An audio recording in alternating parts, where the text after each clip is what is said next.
there's apparently there's a problem with the comments on YouTube because I'm not seeing it. So hold on a second here. Let me just find out why I am not seeing the comments on YouTube. Why am I not seeing the comments on YouTube? Comments are here, but it's not showing up on the video. So something got zucked up in here. Something got zucked up. Well, I can still see your comments, but it's just kind of bothersome that it's not showing up on the video here like before. So, let me see here. Let me just do a quick look and see.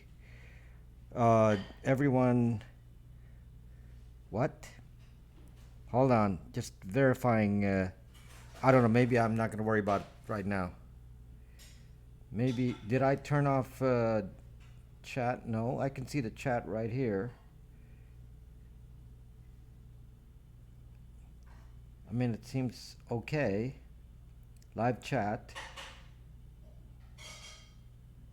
So I don't know. It's not.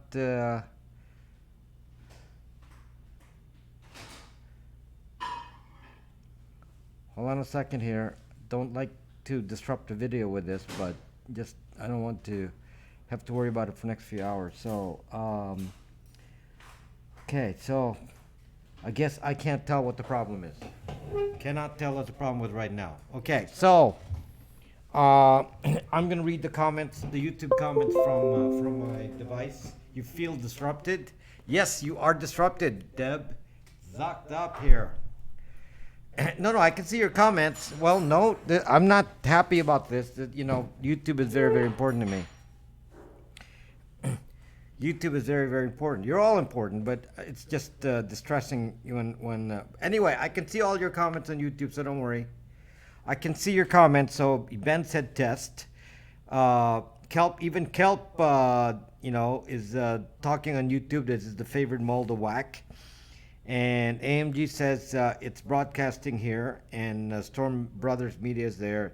Twist Mint is there. Jamie A is right there. Jan S is right there. So everyone's okay. Up to 11 on YouTube. Yeah, so everyone is okay on YouTube. I can see your comments. It was just easier because I used to just look, and then there's Joe right there. It was just easier because I would just take a quick glance and I could see the comments. And now I got to go look. Hello, Jamie, again. Okay, so we got everyone visible now. Everyone visible now. Okay, sorry for that. It seemed like it was working a moment ago. I moved over from Scope to YouTube to walk in. Thank you, Patrick. I do appreciate it. Hello, Joe. So just so you know, I'm only a few weeks away from reaching 4,000 hours on YouTube. So sometime in the next month, I'll be the next few weeks, I'll be reaching 4,000 hours on YouTube. So thank you. We will get there, and then we can move on to the next. Hello.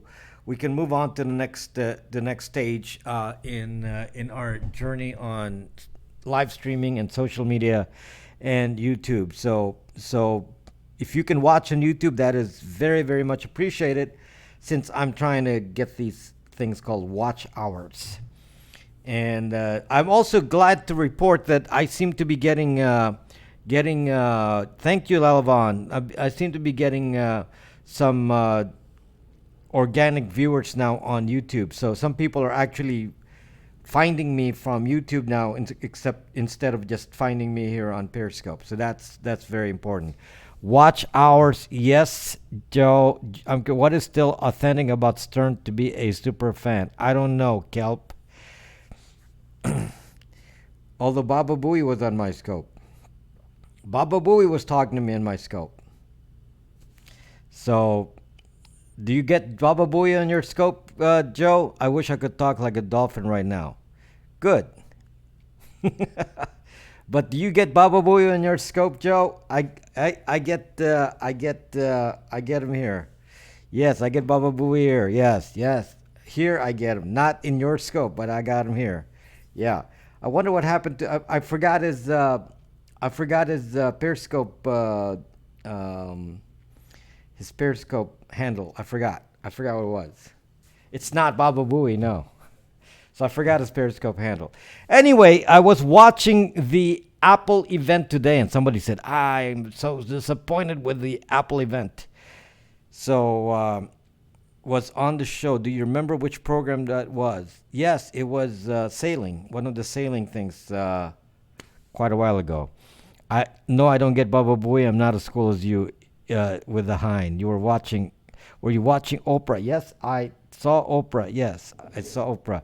Maybe Stern will make you one of the Brat Pack. uh, anyway, I did. Baba Booey was Baba Booey was on my. It was talking to me while I was sailing. We were having a chat while I was sailing, and I was telling him to watch me some other time, and I was on the radio too. But I haven't been on the radio in a while. I've kind of abandoned that because I'm too busy with other things. So I am not. I am not currently on the radio. Don't say "Mama Monkey." What the zuck does that mean? I don't watch Stern, so I don't know. I don't get what is it? The station. I don't get that in my car. So, and since I don't drive around, I don't get to listen to Stern since I don't have that station. Stern is a big phone they are missing, or see he hates that. Oh, well, don't care. Okay. So yep. Back in the day, I was pretty famous. I was on the radio. I was on frequent guest on WBZ radio before when it was still CBS. And now it's no longer CBS. It's iHeartRadio. I have not been on that station since it's been iHeartRadio. Maybe they don't want us talking about badly about Zuck. Maybe they said, well, we're not going to invite this guy because actually I didn't even ask to be there, so it's partly me. But I don't think it's the right demographic. I was just when I was being interviewed by what's his name? Can somebody remind me the host's name? He was kind of he made enemies of the Zuck. He has many friends. He was kind of your rebel. Thank you. He was kind of a Zaz. He was kind of a Zaz. I was telling about the dangers of Facebook. It's like, I don't care. I like Facebook. It's like, Zuck you, mother Zucker. And he said, don't say Zuck in my broadcast. Okay, I'm not going to say Zuck in your Zuckin broadcast. So I didn't say Zuck in his broadcast. So, well, this is, we all forgot the guy's name. Good. See? We forgot the guy's name, which shows how popular he is now. So without me, he didn't even realize I brought such a big audience. Every time I came on, thousands of my followers were listening. I don't have thousands of followers anymore. I don't know what happened. No, Bill Fence. Who the hell is Bill Fence? The thousands of followers. I used to get 14,000 viewers on average a night. And where those people go, I hope to find them on YouTube someday. They're probably on YouTube somewhere. So I hope to find you on YouTube. Guys from the past, the guys used to support me with all the zucking everything. I know you're out there.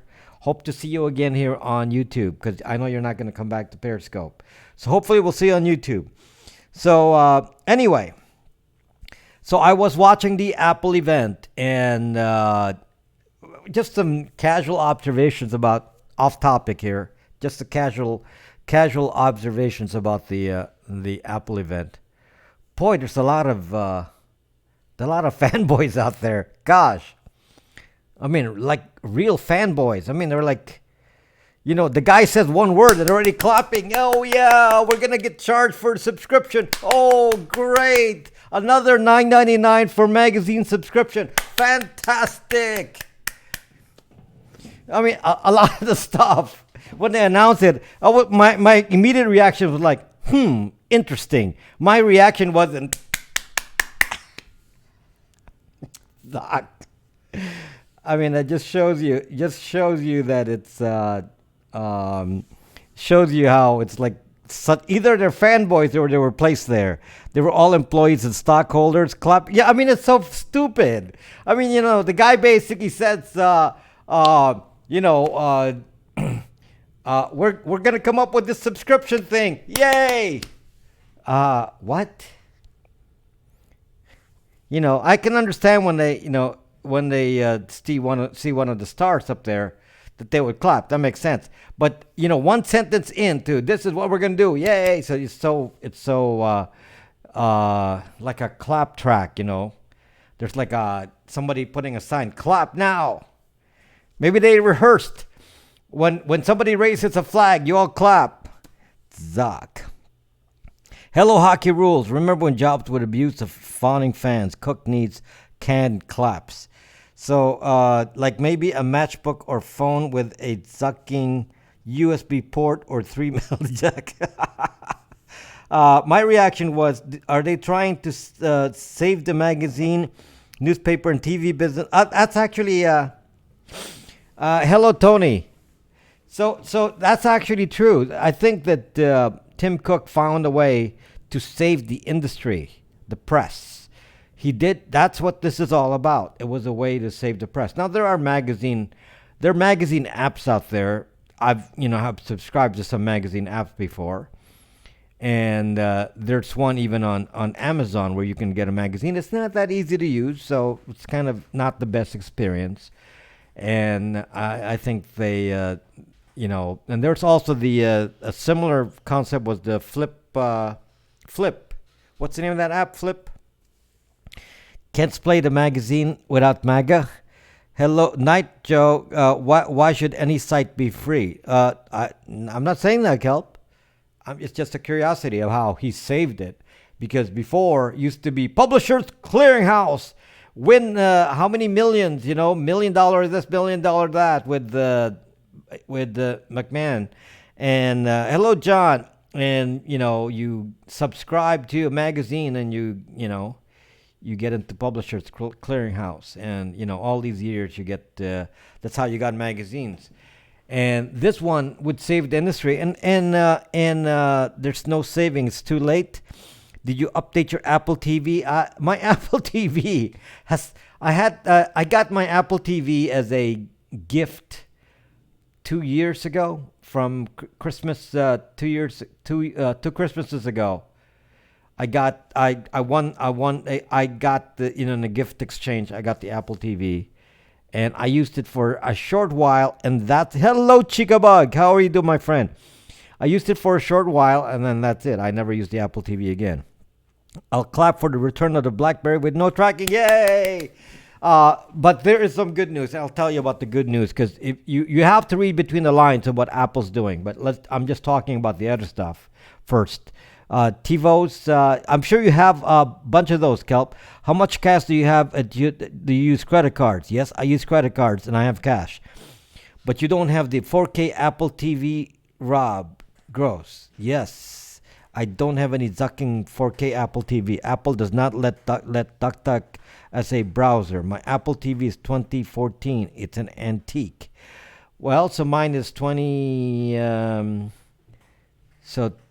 December 2017. So it's a year and a few months old. Is that old? It's probably out of date now, right? So clap for Wolfman. So anyway, it was just a question. You clobbered me over the head with that? No, I didn't look at that as clobbering. My guess is you have less than $40 in your wallet. I don't have a wallet right this instant. Hello, Jag. I don't have a wallet right this instant, but yeah, that's usually right. I don't usually carry, whatever I carry is going to be under 100. Yeah, because I use credit cards most of the time. You'll still be able to subscribe to their TV shows. Anyway, just it was kind of interesting that the new Apple TV, the new stuff, the subscription things from Apple, starting with the magazines, was basically a save for the magazine publishers. Yeah, it's big save for them. So if 1 billion people subscribe with, you know, 9.99 a month, that's 9.9 billion, and then Apple takes its stake. That's 9.9 billion potential revenue a month. Okay, and then split between the publishers, and then suddenly publishers will be able to survive. So yeah, it is possible. It's possible, and it's a we'll see how interesting it is to try that. They apparently changed the way the magazine looks. It's a little bit more like taking advantage of the way Apple has its interface, and it's being curated, like the Flip. What's the name of that app? The Flip app, which is kind of like a magazine. It's that was the idea, to create a nice interface, and then you feel like you're reading a book. This is not the intent here. They're not trying to make it like a book, but it's curated, and it's reformatted just like that Flip app, reformatted the way Apple wants it to be.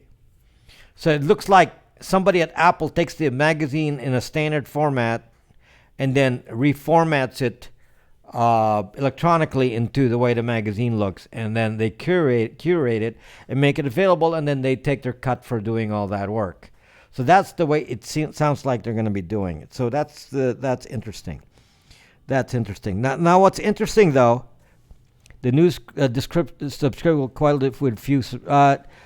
Cody.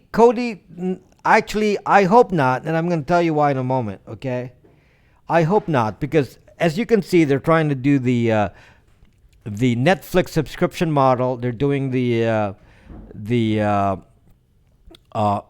the music subscription model, like the Kindle subscription model. Kindle Unlimited, like and now the magazine subscription model. So all of these are the same kind of idea, subscription models. By the way, Amazon has that already. You can get magazines on Amazon and run it on the Amazon Kindle.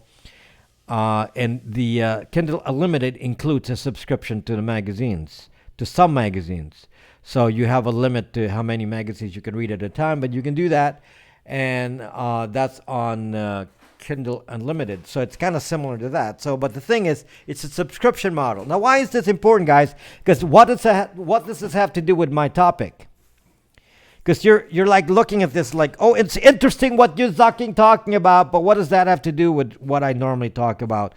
Because I'm not going to just talk about this just because I'm a Apple fanboy, which I'm not. I got a lot of Apple devices, but no, I'm not a fanboy. In fact, remember when I was running my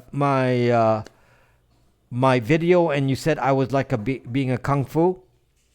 That my broadcast was like a kung fu broadcast. Remember that happening last week? The reason I was getting a kung fu broadcast is I was using the Mac. So I changed over to Windows and I don't have the problem. So the problem was with the Mac. So don't know what the kung fu problem is, but it's obviously the computer was struggling. CPU was struggling. The MacBook Pro was struggling. And maybe it's getting old now. So maybe it's getting too old. I think that's like 2016. So maybe it's getting too old. So this my laptop here is brand new. So this is a HP, brand new. New iPad already slower. Anyway, some of you are not liking the subscription model, but I'm going to tell you something that's very interesting here, and you need to really understand the effects of this. Yeah, and this is even Apple Pay and all of this, Apple Card is all connected. Have you noticed the change in the way they're trying to make money now? The way that the Facebook is making money is there's a term for it. The way that Facebook makes money is called surveillance capitalism. Surveillance capitalism. The way apps make money is by tracking your locations and then selling it. That's surveillance capitalism. The way Facebook makes money is by tracking your movements and selling it. The way Google makes money is by tracking your movements on the internet and selling them to advertisers. So all of this are all these trackers and all this is called surveillance capitalism. It looks like this is what it looks like to me. It looks like Tim Cook is saying that is zucked up, which is like shocking to me because it's like Tim Cook started saying this a few months ago. Around the time I started the YouTube thing, that's when he started talking about it. So around the beginning of the year, Tim Cook started to go on the internet on speeches and talk about internet and data privacy, which is what I talk about, of course. My wife says you look like clean people. What the zuck does that mean? I look like clean. I don't look dirty. I took a shower there. Well, thank you to your wife, Jerry from Portland. Thank you to your wife. Appreciate that. So anyway, but the Tim Cook started talking about internet data privacy as being a mantra for Apple at the beginning of the year, and I'm telling you right now that in December when he first came out and started talking about this, I had my doubts. I said, are you like, sounding, talking about what sounds good and kind of like a politician? Are you going to really implement this? And I'll talk to you about some of the details of how they implemented this, which I gathered from what they said, and some of the problems, some of the realities. But it's actually, it's refreshing. Because what Apple is saying is that we are not going to make money using the surveillance economy. We're going to try a different approach. We will try to do the same things, but with an alternate approach, and we're going to do it through our devices. And this is very interesting how they're going to do that, okay? Because they're saying we will still track what you like. We will still track that you like these kinds of movies, that you like these kinds of magazines, and so on, but we will track it in a way that's safer for your privacy. And we're going to talk about that and what that means. If it's real, not real. They said they're not going to track your credit card transactions and so on. So we're going to find out exactly how this relates, and then see if this is to be believed. But this is good news to me. If it's taken at face value, it's pretty awesome. It's pretty. I hope my low subscriber rate is wrong. Tracking what you buy is much more valuable. No, tracking where you came from and what you eventually bought is useful information too. Yes, but I'm gonna tell you. One of my two of my nieces. I have two. No, how many nieces do I have in advertising? Three. Three of my nieces are involved with internet marketing. One works for an advertising two, I think, work for an advertising company, and one works for a retailer. So they're very fond because they're brainless millennials. Not all millennials are brainless. These particular nieces are brainless because they say, well, I like tracking. They're not smart enough to think about the consequences of tracking, which Tim Cook is starting to realize. Tim Cook is saying, I'm not sure I like that tracking. So my three nieces, when they come in here to my house, they argue with me, and I'm going to give them a VPN next time. They can't access my Wi-Fi anymore in their zucking house because they're going to go reveal my IP address with their nonsense as they post the Zucking Zuck book every zucking holiday and every time they come to your house, to my house. If you like tracking, you like stalking. What the zuck does that mean? It's still only 13,965 to go before we hit 14,000. What the zuck are you talking about, D Hama? You mean 14,000 average viewers a night? Yep, don't get that anymore. How many viewers do I have? 218. Oh, awesome. They're all on YouTube now. They only see the convenience side and don't see the danger. Well, I'm going to tell you something. I'm just going to tell you something that's very interesting. Tim Cook has access to the kind of data that Facebook and Google has. Apple has access to all that.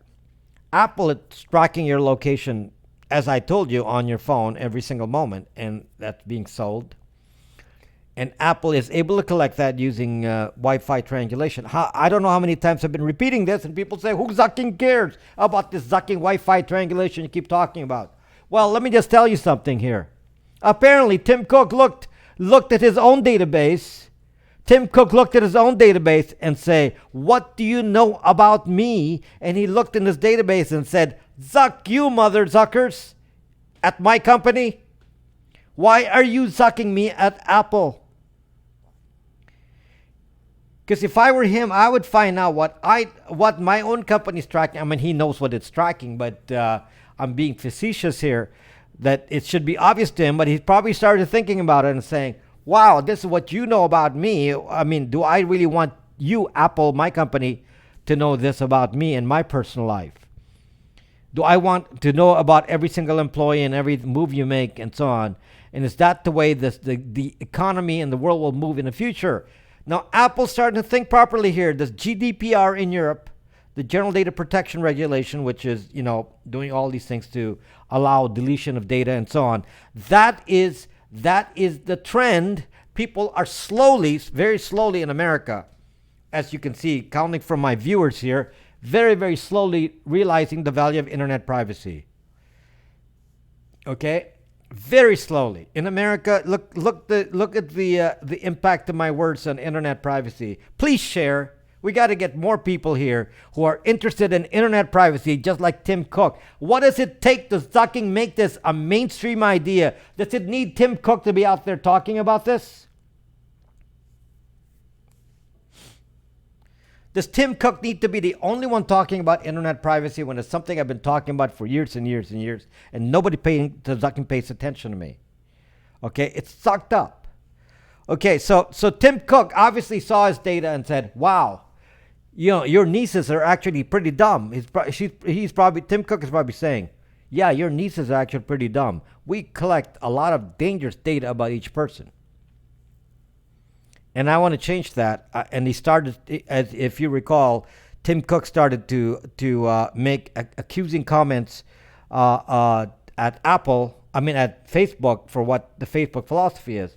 What I'm seeing now is that Tim Cook is trying to create, two different worlds and saying, "Okay, enough with the surveillance economy. Enough with the surveillance economy, Facebook. Let's turn the tables, and we're going to do it with hardware to stop the surveillance economy, and we're going to change it around so that we don't make money, but with all these, every product is free, but it's not really free because it's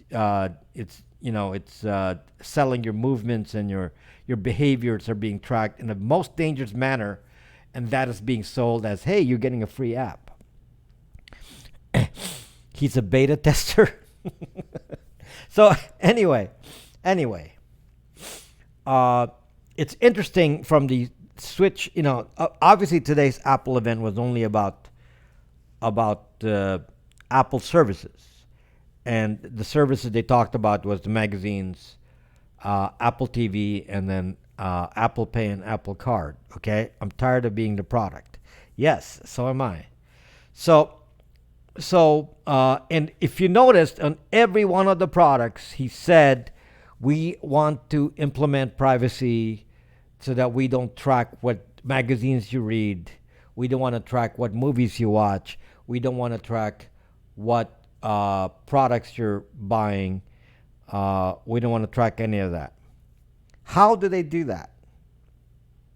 Now, they gave an explanation, a brief explanation. I want you to understand what that means, if that's believable or not, or to what extent that's believable.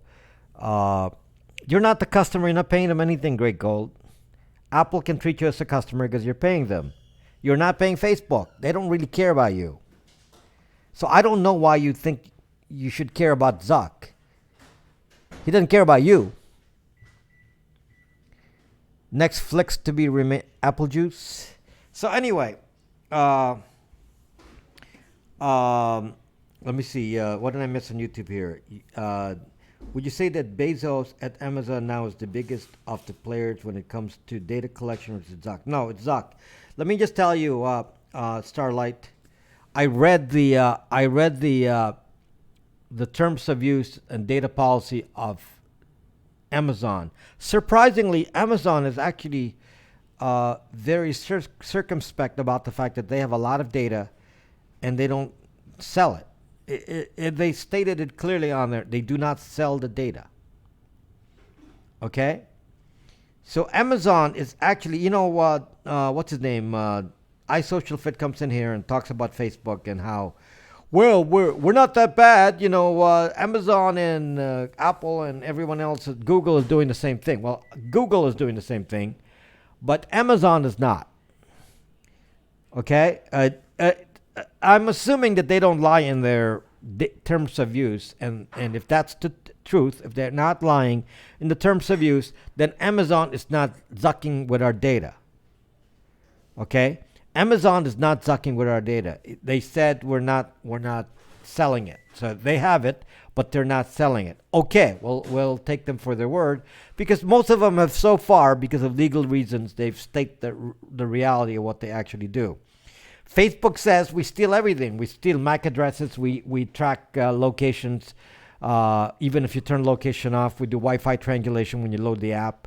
We do all these strange things that even though because we know you're not going to read the zucking data policy, so we're going to suck you up any way we want. And this is the zucking way. And we're going to tell you that we're just like Apple. We are in the data privacy business. We're in the internet privacy business now, because Facebook is the privacy-focused social media. That's what it says. That's what Zuck is touting now. He is so zucked up, I don't know what to tell you.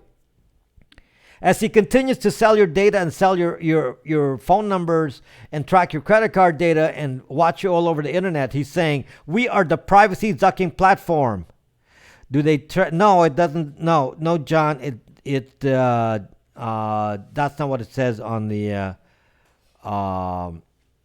They do not give the data to anyone. That's what it says there. Okay, just say so. So they do not give the data to anyone. So based on that, if I'm gonna trust that, because that's the only basis for making any assumptions is to read what they say in their data policy, I'm gonna say okay. If on that basis, then Amazon, you're not that bad, except for the fact that you email out every single order. That is really zucked up. On other fronts, you're not that bad, Amazon. So, okay, I'm not going to worry about Amazon too much. We need to worry about Google ads, obviously. We have to worry about Facebook. YouTube, even though YouTube is a Google property, I have found that they have not abused YouTube. So maybe they don't want to destroy the YouTube platform, and they are trying to keep it clear of all the stuff that might be dangerous to Google. They're not putting it on YouTube. So it's okay. YouTube so far has been pretty good. And why isn't Bezos telling you is the question. What isn't Bezos? Well, are you telling me, Starlight, that you're going to lie in your terms of use? Because if you lie in your terms of use, you can cost your company billions in a lawsuit. So you do not lie in the terms of use usually. Okay? It's going to be there in some small print. And I read it. There were like multiple pages of it like usual. I read it all. And it, as I read it, I actually started feeling better about the fact that they're not abusing Amazon Echo, because I was so concerned. That's why, I don't push Amazon Echo as a problem as much in the last couple of months, because I read that data policy and I said, okay, you probably share with the government, because there's nothing there that says they can't share with the government. Okay? So as far as government use, yes, I think that they did not state that they wouldn't do it to the government, but certainly not to any third-party marketing company. So that's clearly on there. But they put a hedge there. They put a hedge there with government. Okay? So, it was actually kind of specific. That's why I liked it. The only squash allowed on Apple's new TV platform will be in cooking videos. Thank you, Amazon, for the public safety. It seems like Amazon deserves a dedicated email, so don't broadcast. That's not going to help. Just don't use Gmail. That's not going to help, because they can in transport. the email can be read. Yes, it's better to receive Amazon email in a in your private email account instead of Gmail. Don't use Gmail, Yahoo, one of those, because then somebody else will track the data of what you're buying on Amazon. I don't do that. The other thing I do is all of my purchases on Amazon are on a corporate account and pay with a corporate credit card.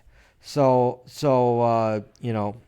just to add a little bit of a layer of protection there, so it's not identified to a person. So I've done that. It's not perfect, but it's at least it's still convenient because it's still being shipped the usual way. But it's not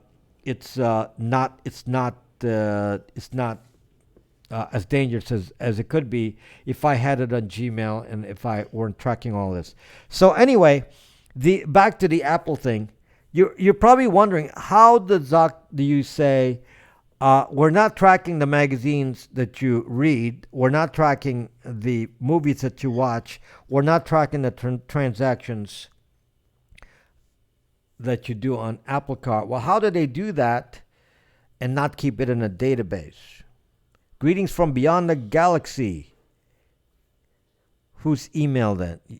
Use your own private email with a private server. I have a private server. If you don't have those, then you can subscribe to one. Just not one of the companies that sell data, meaning not Gmail, Yahoo. Go to what's the name of the GoDaddy.com. They'll give you email. Something like that with a non-sold email product.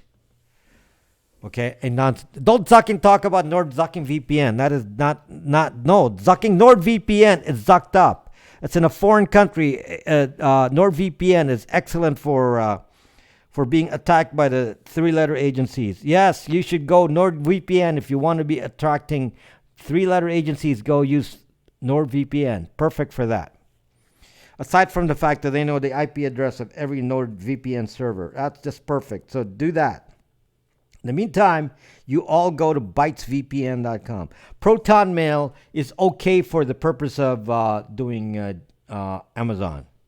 Okay? Proton Mail is good for using Amazon. It's not, but don't look at Proton Mail as being safe email. It's not. It's good if you're a criminal. Please use it, criminals. Which one again is we're talking about? NordVPN? Yeah, NordVPN for criminals.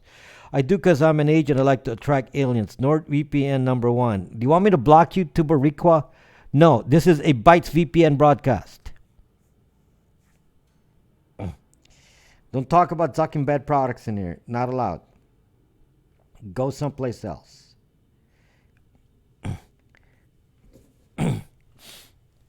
You can't take a joke. OMG.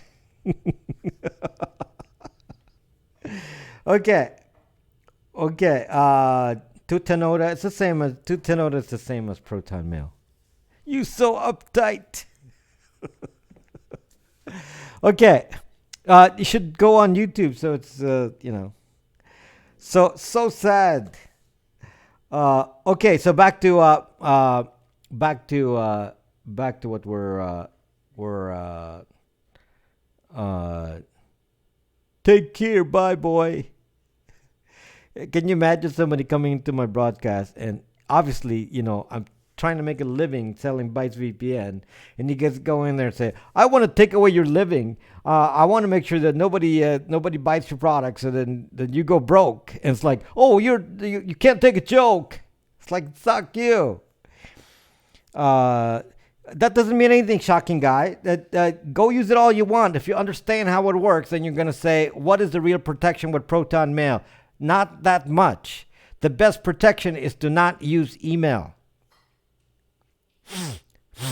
The best protection is to not use email. Email by nature is not going to be safe because it passes through the internet and somebody can see it. So it, why would you want someone to see it? So they say, well, we encrypt the body. Yeah, okay. Let's say that you're both on Proton Mail. Okay, but it doesn't affect if you're not on. If you're talking to somebody who's not in Proton Mail, there's no effect. It's the same thing. So if somebody's in Gmail, the other guy's in Proton Mail, you exchange email, it looks exactly the same. Okay, it's not going to look any different. If you don't believe me, go do my hacking test. My email hackathon. Some people were on Proton Mail. They're sending me Proton Mail, and it looks the same. The crypto key, that doesn't work, shocking guy, unless both of you are on Proton Mail. Both parties have to be on it. That doesn't affect like email from Amazon. That's like using PGP. You don't need Proton Mail to do that. You can use PGP on both sides. You expose your metadata. It still shows who the sender is, receiver, subject, all the IP addresses along the way. So Proton Mail is the sucking way not to go, because it makes you think that email is somehow safe because you're using Proton Mail. No, it's zucked up. Okay, so actually I like using Gmail. You know why? Because nobody knows who I am on Gmail. So if I'm going to use it for useless things, I'm going to use Gmail. If I'm going to do real things, I'm not going to use email at all. What's the difference if I send you an email from an unidentified Gmail account that says, go check my message I have a message for you on Brax.me. Go look in there. That's good. It's the same kind of thing you do on Proton Mail. Okay? How does Byte VPN stand the difference? That's not tonight's scope, but Byte VPN has Tor routing. I have many products, okay? I have Brax.me, which is secure communications. I have Byte VPN, which is a VPN plus a Tor routing. Update your laptop, get the i9 over the 910K. What the zuck does that mean, John? So, Byte VPN is also a stealthy kind of VPN. The problem with VPNs is if you are using a popular VPN like PIA, NordVPN, IPVanish, one of those, every server is already pre-identified by any of the large companies. Amazon, Google. They know every server. Netflix. They know every server of PIA and NordVPN, because there are thousands of people on the same zucking server. So they got a lot of intersections of IP addresses of different people with different browser fingerprints. They can easily get an idea of all of the different locations of every single zucking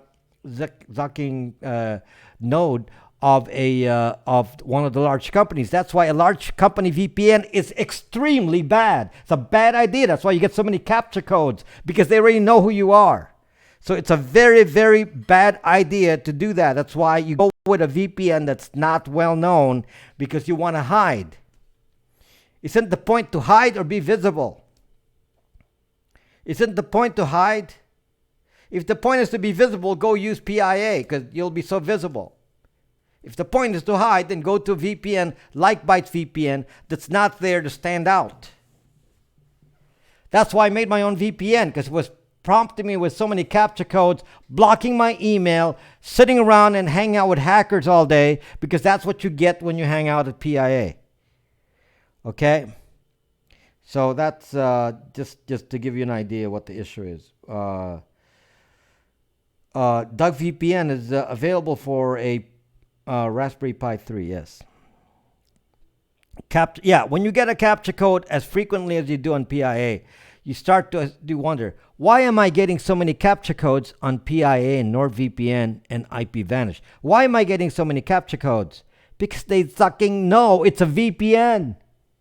Suck. Use your brain. What is the Great Feed Cruise? This is called a feed. Thank you, Cruz. But anyway, I have a video on that on YouTube, by the way, that explains that problem, the VPN problem, the VPN problem, and and this is how I found out how they were doing the VPN situation. Uh, it kind of cancels out the protection, LG Knight. This is how I found out. You know, of course, intuitively, I already know that they were tracking VPNs, but they are tracking the intersections of people using a browser fingerprint to see if you're a unique individual and seeing if there are how many people are there with the same IP address.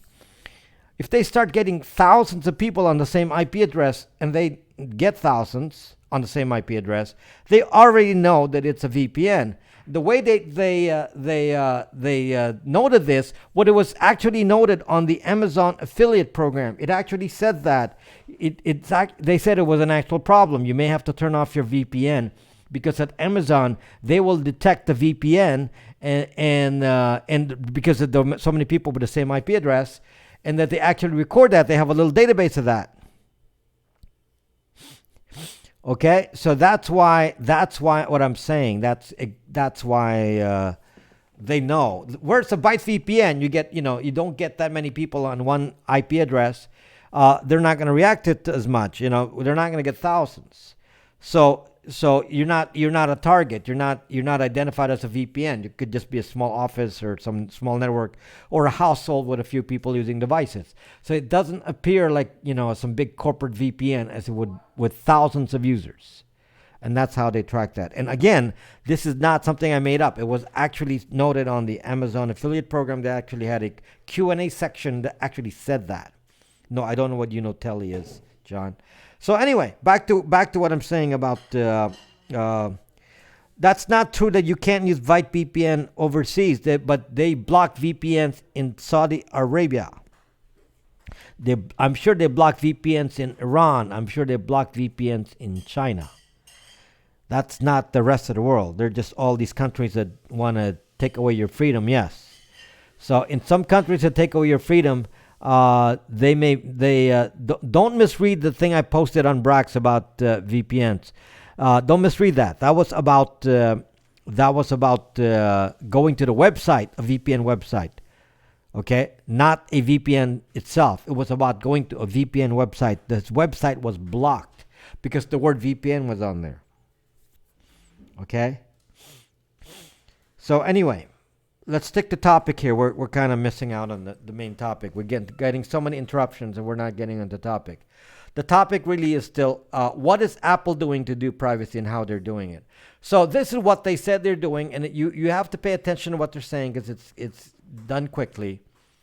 And what they're saying is they're using an area of the iPhone to store data. On the iPhone, let me tell you about Face ID because it's connected to this.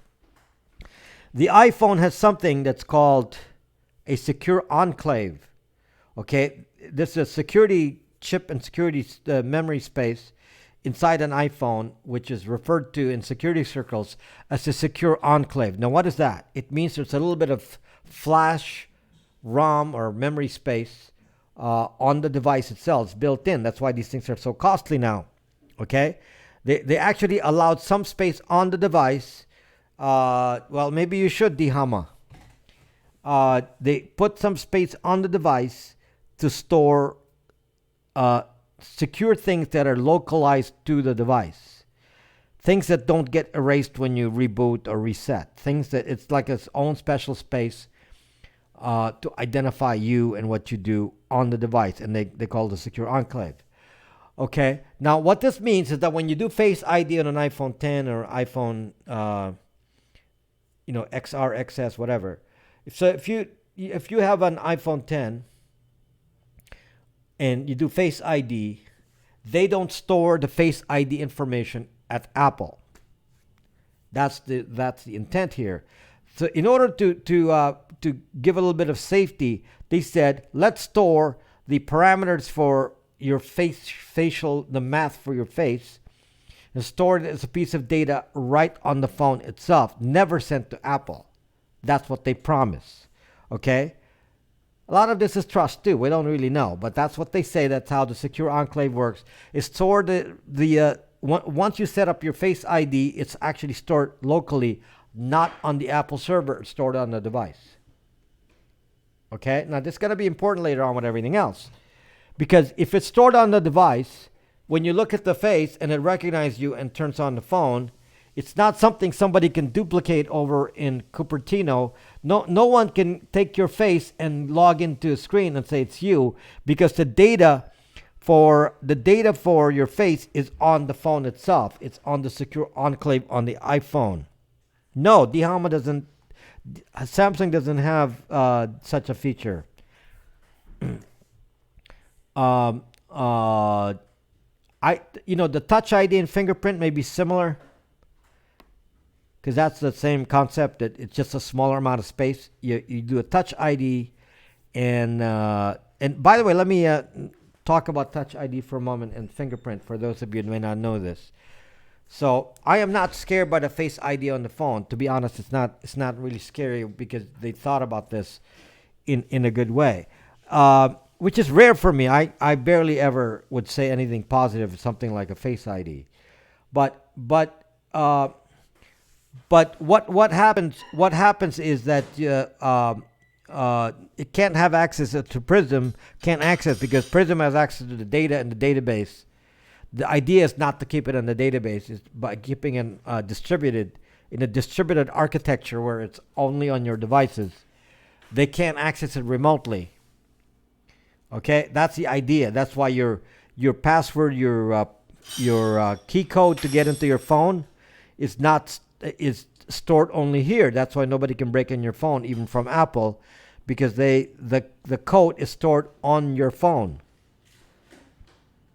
Okay, Face ID, fingerprint. Let me talk about fingerprint for a moment. The idea of a fingerprint, people have actually thought that the fingerprint is actually like a photograph of your finger. When you touch the little circle on the iPhone for your fingerprint, it's actually not recording the shape of your fingers. That's not how it works. What it's actually doing is when you touch the thing, it measures capacitance. It measures an electrical signal based on the number of points of your finger, of your skin that are exposed versus not exposed, based on grooves in the finger. And because of that, it comes up with a different electrical number. It's not heat, it's capacitance, like a capacitor. So it senses when you put it down which parts of your finger are touching the surface and which are not, because you have fingerprints. Fingerprints stick out a little bit more. Okay? So the fingerprint stores a capacitance value which identifies to your finger because it comes out to be unique for every person. So you put your finger on there and it comes out with a capacitance value, and it's actually a number. So they actually don't have a copy of your fingerprint, they only have a number. So when you touch like on my iPad here, okay, here's an iPad. If I touch that button there for the fingerprint, if I touch that, it has a capacitance value. It's an electrical measurement. It's like an electrical measurement. No, it does not work with gloves. No, it requires the skin contact to the grooves of your fingers so they can get an electrical signal. And then based on that electrical signal, then they have a unique value for your finger. So you can't actually reproduce a fingerprint from the electronic value. That's what they store on the phone. It's an actual number. So what they store on the phone is just a bunch of numbers. Okay? Just a bunch of numbers. That's all that's stored on the phone. So when that number then is attached to your passcode, so when it sees the same bunch of numbers come up, it says, oh, what was the passcode associated with that? Then it enters the same passcode. So all of the data is local on the phone. That's why it's not possible to break it outside of the phone. Okay? You can try to fingerprint with any body part, but you're going to have to use the same body part all the time. Okay? So how does this relate to what Apple was talking about today? What they're talking about today is they said, we don't want to track what magazines you read, what things you buy, and so on. We don't want to track that. So this is what they said they're going to do, and somehow this is not believable. So I think I think that there's a two-step process here. They said they were going to store the data on your phone. Let me repeat this, because this is a very important point. This is the whole point of this broadcast. The point is that when you use the phone, the point of this broadcast is when you use the phone to go read a magazine, your magazine choices, like you say, you like women's magazines that relate to home related magazine, home and gardens kind of thing, food, travel. Those characteristics of what you like are going to be stored on the phone.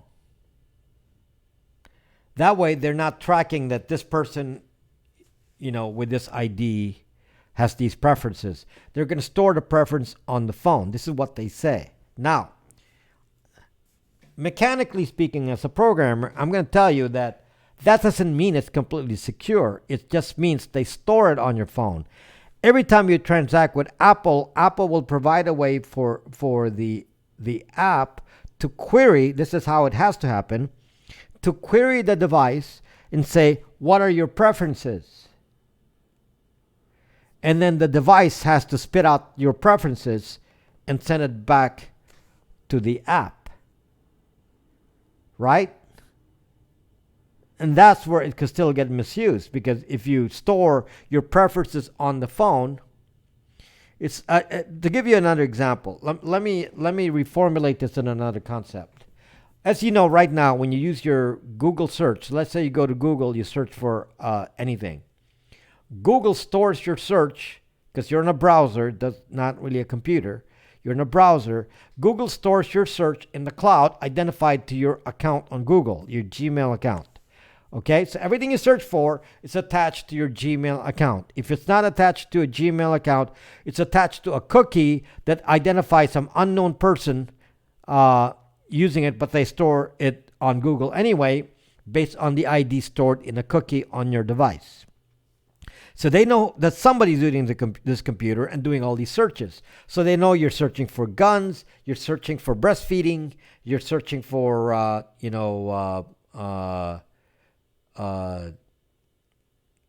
surgical procedures on genitalia, and political videos on whatever politics and so on. So they know you're doing those kinds of searches, right? Google keeps that. That's the way it is now. Google keeps that. So they have a record of all the search thing. Everything you've searched for is on Google. What Apple is saying is like whatever you do of that nature, we're going to keep on the phone. So now your search activity and the types of searches and how it gets categorized, and they will have kind of a learning algorithm to categorize it. Supposedly, this is what they said. It will be stored on the phone. So the phone now will keep a record of all of your search activity and whatever on the phone, not at Apple. Now that's a very, very interesting concept, although this is not completely clear how you can keep this safe.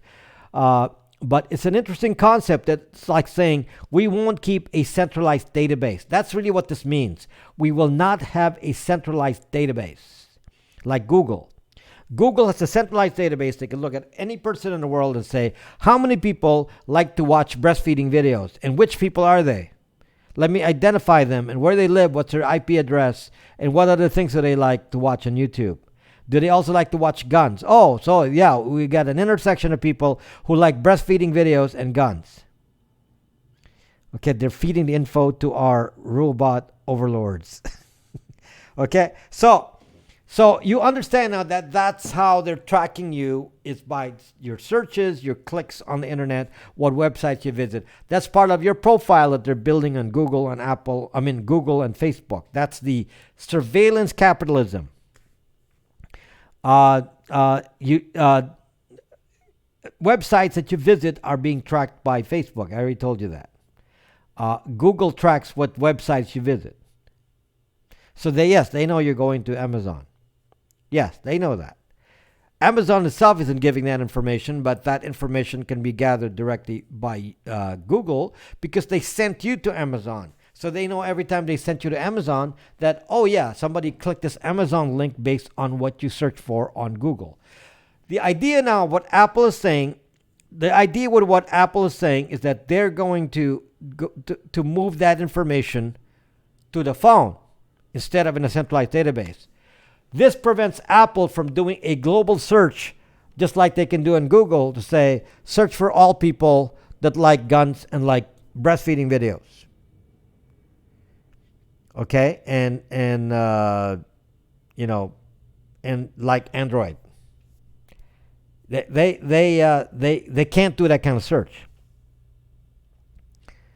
That's what Apple is trying to do. It's like saying, it's kind of like me when I look at my data on Brax.me.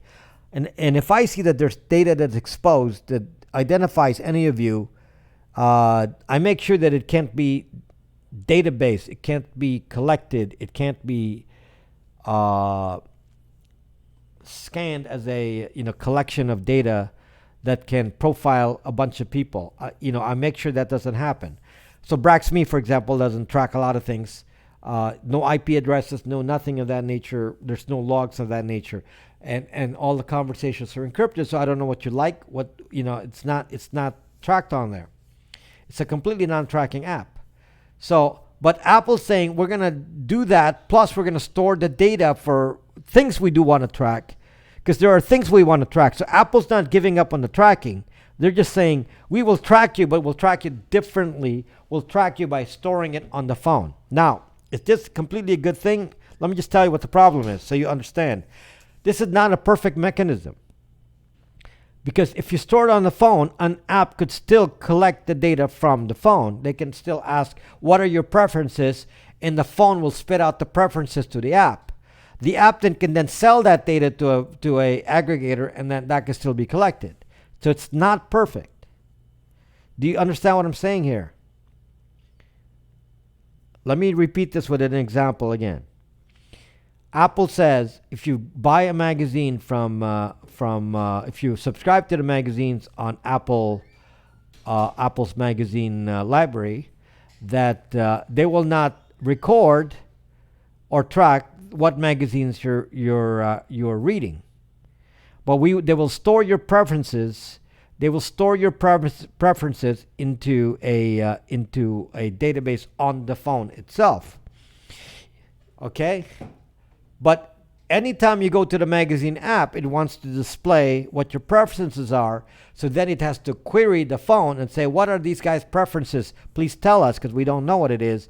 And the phone will answer back and say, "These are my preferences." So the magazine app can query that. Well, if the magazine app can query that, a flashlight program can query it, a weather channel program can query it, and so on. And then that weather channel program can take it just like it takes location and then sell it to somebody else. So it's not a perfect solution. However, it just shows an intent to say, we, Apple, don't want to be in the data collection business. It doesn't stop somebody else from collecting the data. You're saying they don't want to be part of it. It's a very interesting thing. It's not a full security thing. I just want you to understand that the goal is good. The objective is good, sorry. But the implementation may not be perfect security. This is not my idea of security. The idea of security is not to collect any tracking, but they're finding that to be difficult because then they will lose advertising capability and customizability and Siri data and so on. Because Siri needs kind of, they did a study about comparing, voice programs, voice recognition between Siri, Google Voice, and Amazon Echo. And it turns out that Amazon Echo was the most accurate in predicting what you want to say. And the reason that Amazon Echo is more accurate because Amazon Echo collects your data and keeps it. Thus, it always knows the context of what you're trying to say. It's going to say, I heard that before. You probably mean this because, you've ordered toilet paper before. So the difference is that Siri does not collect any data. So everything you say to Siri is only known one time. and it doesn't actually connect to what you said a moment ago. So everything is single sentence kind of analysis of voice recognition. That sets a limit that Apple has decided we don't want to be too creepy. We'll let Google be the creepy one. So what Apple's doing here is good. It's not a perfect solution, like I said.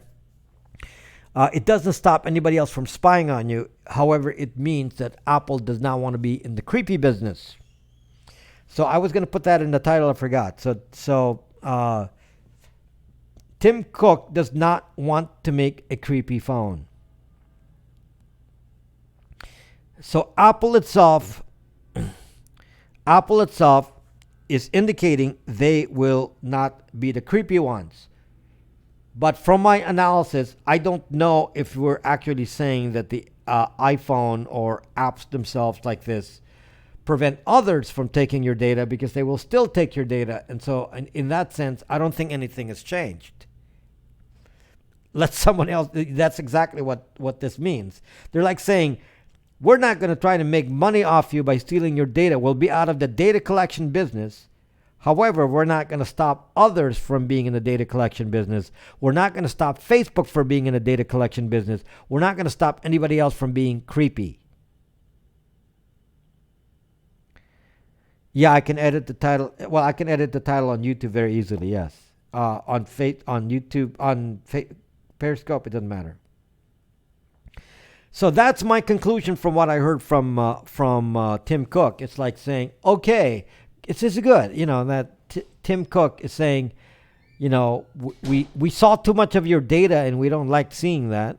And so we don't want to have responsibility for your data. And it's actually a good move for Facebook, because it basically insulates Facebook from lawsuits regarding data protection, which is going to be the big issue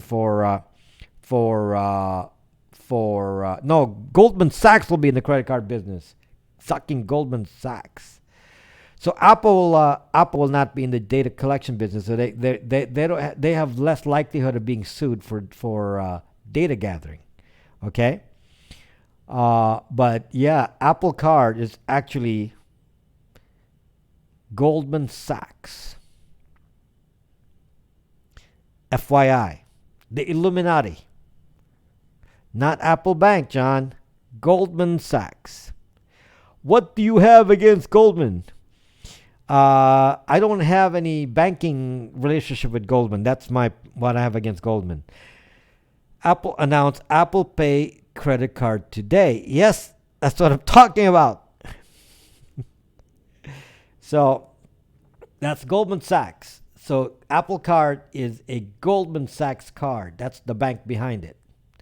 So Apple Card will be affiliated with Goldman Sachs in conjunction with the architecture or infrastructure of MasterCard. So you will be able to use your MasterCard in the use your Apple Card in the MasterCard architecture. They will have the same chip in the card. Do you realize Illuminati is just a modern speak for anti-Semitic sentiment? Maybe to you, Kelp. No charges for their credit card.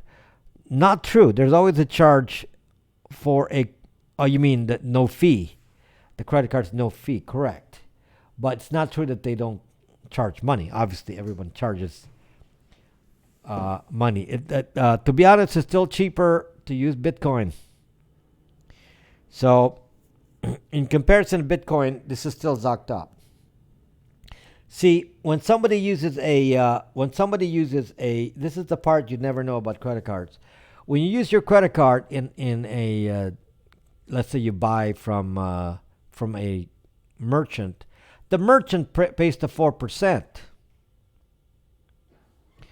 The merchant pays for the 4%. So Apple says, "Oh, we'll give you back 2%." Yeah, right, because they got the 2% from 4 to 6%. So let's say 4. So they get the 2% from the merchant. Then the merchant said, "We'll kick it back to you 2%." So give you an incentive to use it. So since Apple doesn't have to make as much money from the card, since they're not in the banking business, uh, they don't have to take as big of a cut. I think that's the premise here, that they're just creating. Just pay us for the infrastructure. If you use Apple Pay, that info will be on your next phone. If you use Apple Pay, that info will be on your phone. So Pink Professor, what they said is that they will not track the transactions on your phone. So, what do they actually mean? Again, there's a little bit of confused speak here to make you confused because they want to promote the idea of privacy. I think what they're saying is that they forward the data directly to Goldman Sachs, and then and they won't keep a copy. That's the mechanism they're talking about. Okay, does that mean they couldn't, if they wanted to, collect the data? Yet obviously, it's just a corporate policy. They could reverse that at any time and collect the data. So, is it a guaranteed way? No. Is it safer than using a different credit card? In this case, they said they came up with a agreement with Goldman Sachs that Goldman Sachs will not sell the data. And as you know, they are in fact doing that. The other credit card companies, MasterCard, Visa, are selling the data of your credit card transactions to Facebook. I want to make that clear. Facebook is taking your data from the credit card and integrating into the Facebook database with everything else you're doing. It's part of the profiling. That is just so evil. Of course, Amex sells it too. Yeah, I'm certain they sell it. Yeah. So does Equifax sell it? Probably. Does all of the different credit companies, Experian and all that? Yeah, they probably do sell it. So it's something to worry about. So if anything, the idea that Goldman Sachs is not going to be selling it, and they're making that statement, just tells you how much they're selling it today. The fact that they have to get an agreement to say don't sell that data kind of puts into focus the fact that they are selling the data today. That Apple Card is a way to not sell the data. It's certainly it gives you a better option. It doesn't tell me that it's better than using Bitcoin though. Sounds to me that if you don't want your data tracked, you're still better off with Bitcoin than with Apple Card. But from the convenience sake of Apple Card, okay, I'm going to say, well, this is at least a little bit of an improvement. Law enforcement offering a lot of money to anyone who can bypass Apple security, so they know what you buy and from where. Currently, they do, yes. Facebook has a record of. I told you the story. My brother went to Bevmo. So my brother went to Bevmo to buy beverage, and he got a drink that was previously unknown to him. And he left Bevmo, pay with a credit card, goes to Facebook, and there's an ad for that drink on Facebook. Obviously, they got that from the credit card transaction. Okay, so yes, they're selling it, and Facebook is actively buying that. Maybe they give them data in return. So it's just so zocked up. This is called surveillance capitalism. I just hate it. I hate it because it can be used by bad players. It can be used by government to eliminate the Fourth Amendment, as I keep telling Kelp, and it can be used by bad players who want to surveil us and do bad things like manipulate us in some way, change how the internet looks for us. Okay? Monero? Why Monero? Listen, man, I love my Apple devices. Do you even have Apple, Omar? Maybe you probably have Android. Guess what, Omar? I have a sucking iPhone. Does FB create profile for you if you're not registered? I don't think so, Chunga Chunga. That's not productive for them. I've seen that lately. A FB ad for something I've never searched for in FB. Yes, Pink Professor. It could also mean that you were found close to a relative or somebody that you know on Facebook, and then they found something that that person used and that you may want to use because you're close to that person.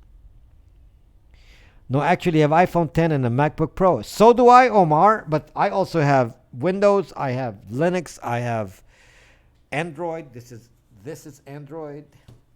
This is iPhone. This is iPad.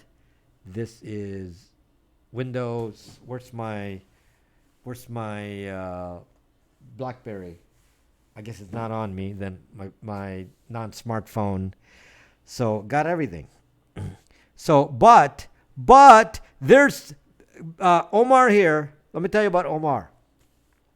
Omar was at Cupertino today. Omar, let me just tell you about Cupertino today. So Omar was at Cupertino. He didn't tell you. He's actually not in. He's not in Morocco. He's not in Morocco. He was in. Yeah, I also have a Raspberry Pi. He's not in Morocco. Omar was at Cupertino today, and you know what Omar was doing today in Cupertino? Every time they said, "We have a new subscription magazine," yay! We're gonna have a subscription movie, yay! Every time that guy made one sentence, he was fanboy Omar zucking, clapping at every moment. He doesn't even wait for the sentence to finish. He's already clapping, yay! It's like zuck you. East Coast going to bed. Good night, Don. Thank you for watching, Don. Thank you for watching. Like suck. It's like fanboys. Like suck. It's so unrealistic. These people clap at every single sentence. It's like, are you zucked up? Your Periscope TV editor-in-chief. Wow, that's zucked up. But I thought Periscope was in San Francisco, not in Cupertino. Could you go to Apple HQ, the spaceship, and do a tour and scope it for us? I don't live close to there, I'm in Southern California. I can give you a tour of the Facebook Creator Studio, YouTube Creator Studio, so not Facebook. The YouTube Creator Studio, but they said, sorry, you need 10,000 subscribers before you can use this facility. So when I get to 10,000 subscribers, I will give you a tour of YouTube Creator Studio, which is, I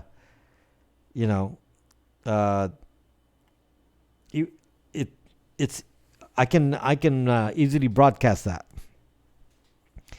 So I'm like Kayvon, just how he kisses Twitter, but a big Apple kiss ass. Yes, Omar, like yay! We're gonna double the price of the iPhone. Yay! Fantastic! iPhone's gonna be double the size. It's also gonna be twice as big and twice as heavy. Yay! iPhone's gonna, you're gonna be required to have 1 terabyte on your phone. Yay! It's gonna cost 10 times more. Yay! It's like zucked up. Zucked up. That's what we deal with, at the Apple event. It's like such a shame on you for saying Tim Cook zucked when you use his devices. No, Tim Cook was zucked, and because of that. No, you misread that, Omar. Tim Cook was zucked by Zuck. Not by me. Tim Cook was zucked by Zuck, and Tim Cook said, I'm not going to be zucked. I'm going to unzuck myself. So the new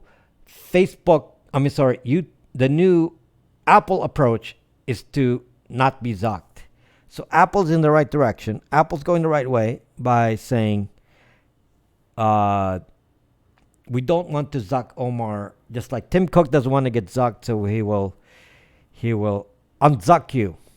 So the new stuff from Apple will be dealing with unzucking you. In other words, taking away the creepy parts of Apple. He's not zucked, he's private. He's incorrect. He is fighting back though. He has been zucked in the past. So he's saying, enough of that, which is good. So I'm actually liking what Tim Cook is saying. No, you misread me. I'm actually in support. I'm not a fanboy though. I will ship products as easily. I was using a MacBook Pro, and suddenly I said, "Zuck this he's been zucked by Facebook." Wrong. Yes, he was so zucked. That's why he spoke against zucking Facebook. Omar, read the zucking news. Okay? Tim Cook has been attacking Facebook for their surveillance zucking economy because he's saying you are zucking us, Zuck. It's actually something that he is doing. He did this. He actually accused Facebook of this. So you are quite wrong, Omar. Wrong. So Tim Cook said, don't zuck us anymore, and we'll make sure that Apple doesn't zuck you. So that's what they're trying to do. Now, it's not 100% effective, but it'll be better than where it's been going. If this is the first clue that Apple is going the right direction. First clue that Apple is going the right direction. Omar just gets into my scope, looks at the title. He doesn't even know what we're talking about, and he inserts his side comments, and he doesn't even know what we're saying. So anyway, he just talks about his love. Don't use Android. Don't worry, Ben. Android tracks you too much. So that's why I use BlackBerry OS. BlackBerry OS, Omar. Doesn't track me. I've been loving going around with my BlackBerry OS. I hear what he says. Who? You hearing what Omar's saying? I wonder if they watch your scopes in Apple HQ. No, but they watch me in Facebook. Android is owned by Google. We're zucked if you ever use a Samsung with Android device. Yes, Android is zucking you. That's correct. Why do you watch my videos instead of just talking like that? Just watch my videos. So somebody will. By the way, BlackBerry so yesterday. By the way, if any of you know how to load BlackBerry apps, somebody said that you have to do some .bar files and whatever. I don't know how to use a BlackBerry that well, so I don't know how you do that. So if there's a way to load some basic apps like a calculator, that would really be helpful. We need an Apple representative here watching me. Yeah, I'm appreciating that BlackBerry. Let me tell you. I mean, I still want my iPhone, but I realize that I don't need to have it on me all the time. By the way, Rob, there's a calculator on the Bold 9. Where is it, Fritz? Tell me where it is. Tell me where it is. Can you contact me and tell me where it is? I'm such a newbie on the. I'm such a newbie on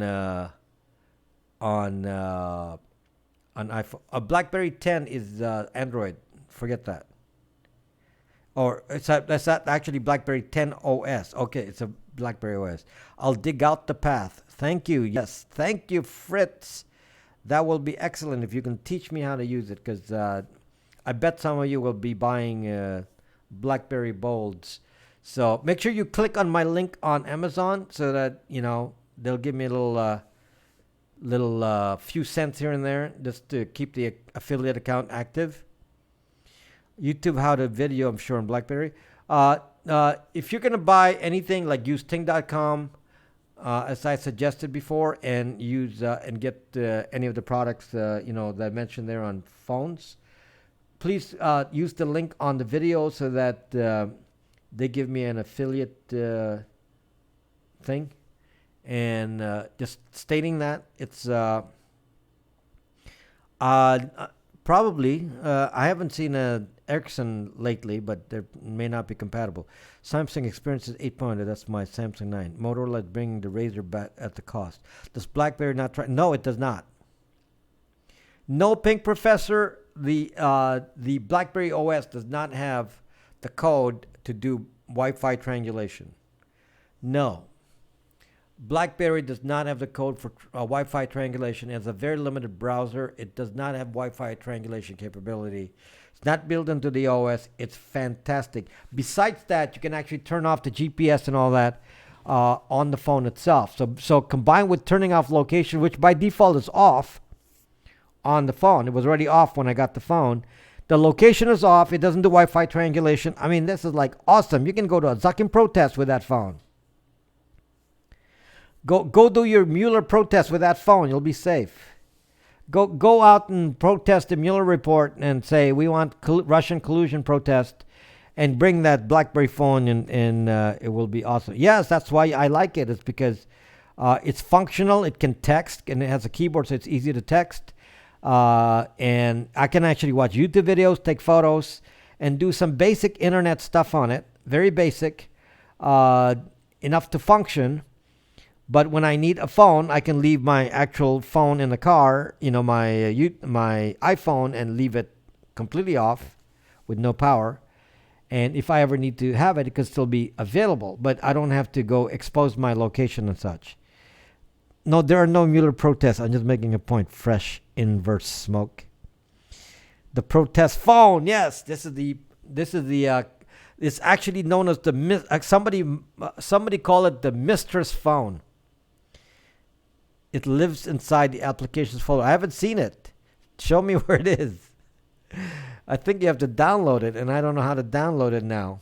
So the mistress phone, it's called, because when you are having an affair, you better have a right kind of phone, because your location is being tracked. Also, we arrived me late, me slow. Not too slow. We were at 27, now at 26.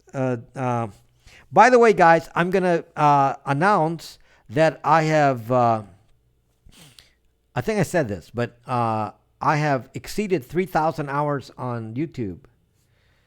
I have gone past 3,000 hours. I'm on the last stretch here. I only started in January, and I'm now past 3,000 hours, and I should be at 4,000 hours in a few weeks. So could be as little as 3 weeks. So, which is the requirement from YouTube. So the other thing is I'm finding that 30% of my traffic now, 30% of my broadcasts, my videos are being viewed by organic YouTube. So 30% of my viewership on YouTube is now organic YouTube. How does Zucking followers on YouTube reaching? I don't know what that means, but my follower count on YouTube is over 1,000, and that's the only requirement. You spend more time here than your wife. She probably likes that. She's probably saying, what do you prefer? You watch sports or you watch Periscope? They probably say, just watch Periscope better than watching sports. Used a brick Nokia phone with a changeable faceplate, no location tracking there. Nokia phones and some of these old phones no longer work on the current networks. That's why you have to get it's hard to find a newer phone that's not smart that works. And the reason that the BlackBerries work is because they were ahead of the curve when they were out. No, I do not like sports other than sailing, Omar. My only sport is sailing. I know. So yes, my only sport is sailing. If you ask me if I watch football, basketball, baseball, anything like that, I'll say no. Do I care about March Madness? If the Badgers aren't on there, don't care. I want you to create a Braxman smartphone. You won't buy it, Omar, because you'll say, I want Zuckbook on it. I'm not going to go buy any Zucking phone without Zuckbook on it. I'm going to announce, though, I created a product. If you have a Raspberry Pi, if you have a Tor router from me or a Raspberry Pi 3B, I made a program that will turn your Raspberry Pi into a VPN router. I have a program. It's done. It's I gotta just write the manual for it, and it will turn your. Do you know what happened to Hide My Ass? By the way, they revealed your log. They have logs, so they logged it and sent it to the courts. No need nothing. You are zucked up with Hide My Ass. Oh my gosh.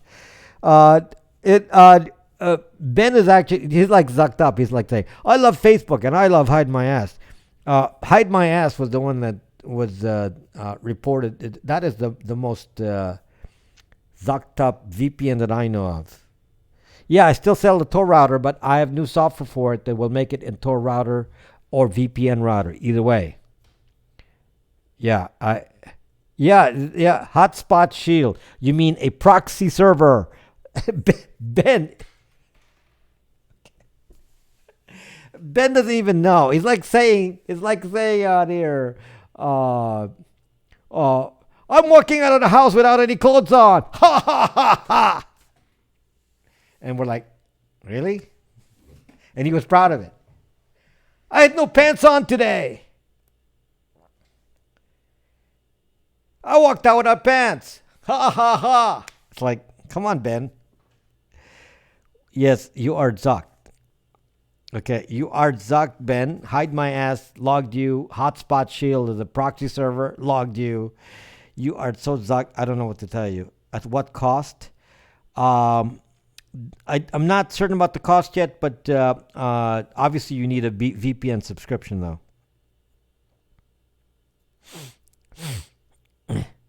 You cannot unlock from the. At some point, there will be a WPA3, but there's no availability of. It's just software, so obviously the software can change to WPA3 at some later point. Yes, but it's not available yet. Might will probably take a while. Do you have that kit turned into a mini laptop? Do you have a kit that turns Raspberry Pi into mini laptop? Uh, Many available kits for that can turn into a Linux, like an Ubuntu. That's pretty easy. You don't need to do anything special to do that. Just get the case for it.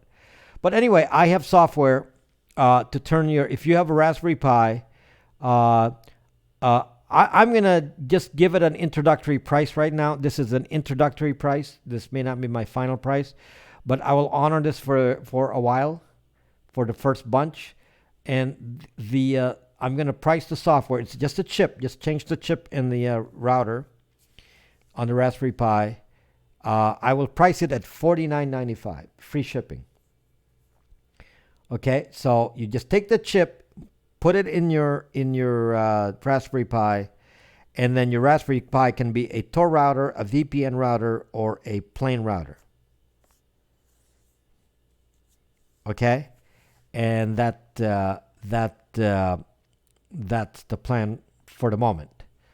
Okay, so it is available for a Raspberry Pi 3B. That's the Raspberry Pi 3B is what I've been shipping you with. All the Tor routers are Raspberry Pi 3B. Raspberry Pi 3B. I'm working on the B plus version. So if you in the future, I might sell a Raspberry Pi B3 Pi 3B plus. I'm making the software for that right now. Yes, you can copy it. Donate old chip to Goodwill then. No, the old chip is just a Tor router with some advanced Tor routing features, like you can put dongles in. The new one doesn't take the dongles. It'll just behave just like a standard single Raspberry Pi, but it will allow you to do Tor, open routing, Tor routing, or VPN routing. How much a year? My VPN is not the chip is for the Raspberry Pi. The VPN including Bytes Tor and Bytes VPN is $89 a year. That includes the Tor side, so you have Tor routing and VPN routing, and you can choose between the two. So you have two products actually. I don't sell it separately. It's Bytes VPN is two products. Bytes Tor and Bytes VPN. So because of that, it's quite a bargain. Quite a bargain. In fact, the current price is pretty close to the price of PIA at $83. Can you be cheap? You're expensive as hell. So you're getting two products, and just for one product, PIA for one product is charging you $83 a year versus my $89 a year for two products, Tor routing and VPN. Okay? So or you can buy just the VPN portion. You can use somebody else. You can pay $83 to PIA and pay me $50 a year for the Tor portion only, which will not be that'll be a bad deal for you. You can do that, but it's not a good deal. Yes, John, you just when you sign up for the VPN, when you pay for the VPN at the store, it automatically updates everything. So just go to the store, pay for the VPN, and we'll update the renewal. You can do it in advance. So if you go to the store and you update the renewal, it'll just adjust the date and add a year to it. Okay? It tells you when it's expiring. So if you're getting close, you can just do that, and then it will adjust the expiration date. Okay? So just go to the store. I'm fine with one. I feel like we are at the red-headed stepchildren here on YouTube. Okay. I feel like this YouTube can be a benefit to you, a watch third scope. And know why your VPN was. Anyway, Starlight. Let's focus on people who actually understand what a VPN is. I mean, going to some random scope and talking about a VPN is like, do they even know what a VPN is? Okay, so I'm going to make a video about Bytes VPN at some point. I haven't done that yet. So people don't realize that, choosing hide my ass, PIA, aside from the fact that they're expensive, IPVanish, NordVPN, aside from the fact that they're more expensive, they actually zuck you up. And that's the part that we're missing here. Why are you getting a VPN that zucks you up? That's why I made my own VPN, because I'm tired of being zucked.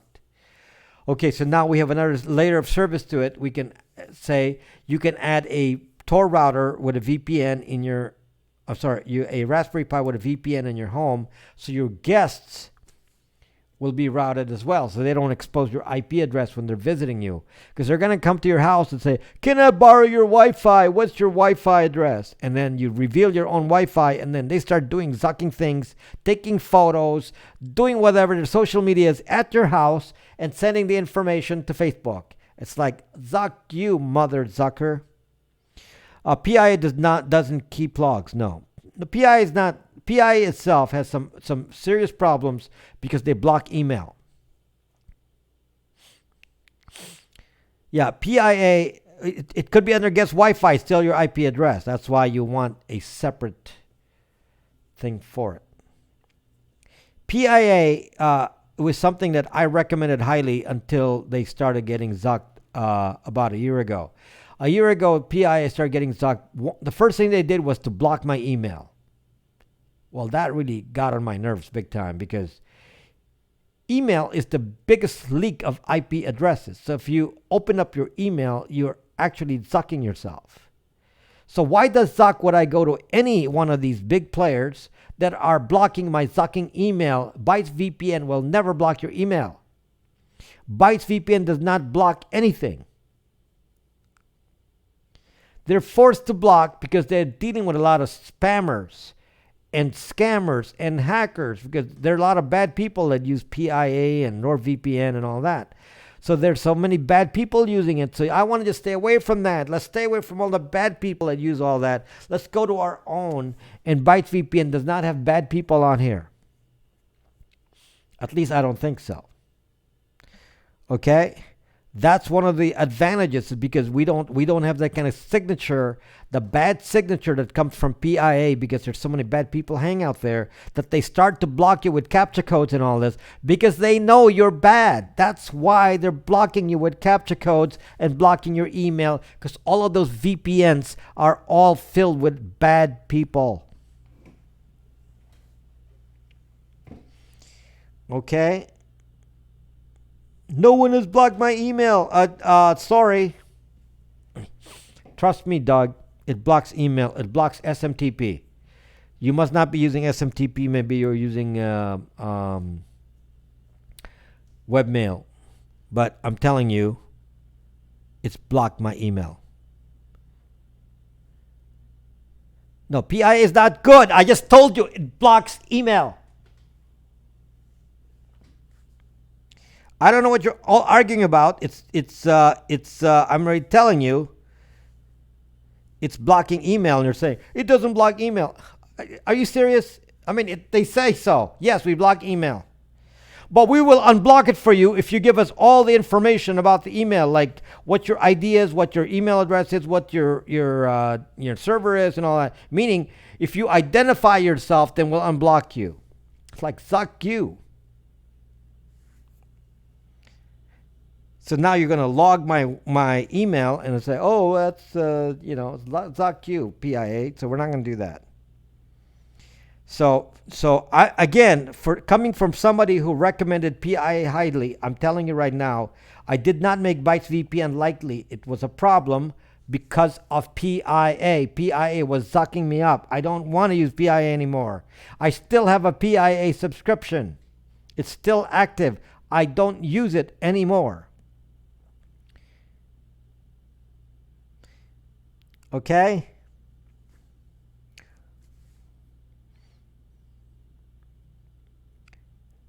My SMTP gets blocked by Cox.com all the time. I have the VPN used to recommend. Yeah, PIA. Yes, that's why I don't. That's why I don't recommend it anymore. Yeah, you got a 3-year deal PIA, but if it's they lock you in, then they raise the price, which they just did. So they lock you in because they are now PIA has just raised their prices. So VPNs are not cheap anymore. They did that because they can afford to. They say, okay, well, let's just get everyone in here. By the way, if you want to end your PIA service, you have to terminate your service now so that when it comes to expiration, it will not renew. If you don't terminate your service now, they will auto-renew you and they will not refund you your money. And I have so many people with so many problems. So many of you are renewing on PIA automatically because they have you on auto-renew. Okay, so, and nobody's complaining. So, okay, so they will say, okay, we'll put you on auto-renew forever. They're raising the price on you. No big deal. Okay, auto-renew with the new price. So it's now more expensive. Okay, so again, all these are marketing ploys, but if the VPN is not functioning for you the way it's supposed to protect you, but it's supposed to not block your emails, and it does block SMTP port 25. So Doug says he's not being blocked by port on port 25 and port 994, 465, all of those, because he's not using those ports. He must be using webmail. But I'm telling you right now, if you're not using webmail, if you're using a standard email client like Thunderbird, then it will block Thunderbird. 100% telling you this is the truth. It does block Thunderbird. Okay, and I told you Thunderbird is the only way to have safe email. I've been talking about that. Thunderbird is the only way to have safe email on a computer. So if you if you want to ignore what I'm telling you, then I don't know what to tell you. I don't care what email you use; they're all unsafe. Omar, use whatever you want. Just don't put your name on it. What does it matter what you use? You can use Gmail, you can use Yahoo, whatever, as long as you know somebody's reading it.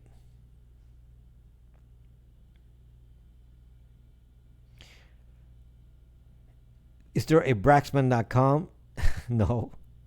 There is a Brax.me. Verizon, T-Mobile, and so on, they're installing spyware on your phone, yes, on Android. Yes, all emails are unsafe. Okay, all emails are safe. Remove yourself on auto-renew for PIA, yes. All you have to do is terminate your account on PIA. That will remove the auto-renew. It will not cancel the subscription for the current term, meaning you can still use it. They're just scaring you with the wording. But when you cancel your PIA, it doesn't stop the subscription. You prepaid it. So it will run till the end of the course. RobBraxman at gmail.com. Actually, that is my Gmail, but I don't use it. But yes, I do own that. RobBraxman at gmail.com. I do own that, yes. Just recently, actually. Yeah, it's just recently. So, and you can't beacon me on that. You can't beacon me on that. So I don't really use it.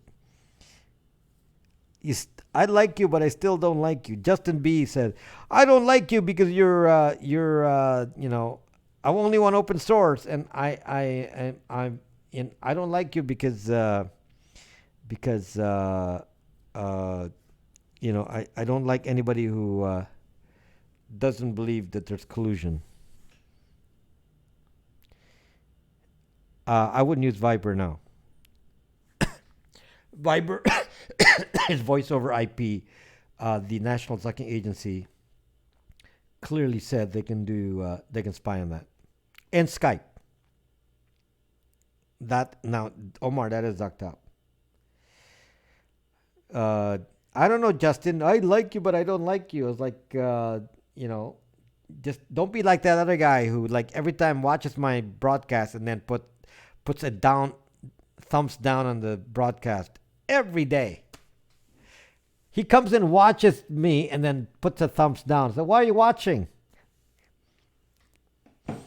What about Hangouts? There's no more Hangouts. What Hangout? What's WhatsApp? Google Plus is dead. WhatsApp is not zucked up, dude. That's how I contact my international family, dude. WhatsApp is pretty zucked up. Ben? I don't know what to tell you, Ben. You say Zuckbook is not zucked up, and you say WhatsApp is not zucked up, even though they're owned by the same guy. Good luck with that. Good luck with that. Well, now you just gave me the idea. What is the idea, Justin? What is the idea, Justin? Has sending a letter in the mail always been safer than email? Yes.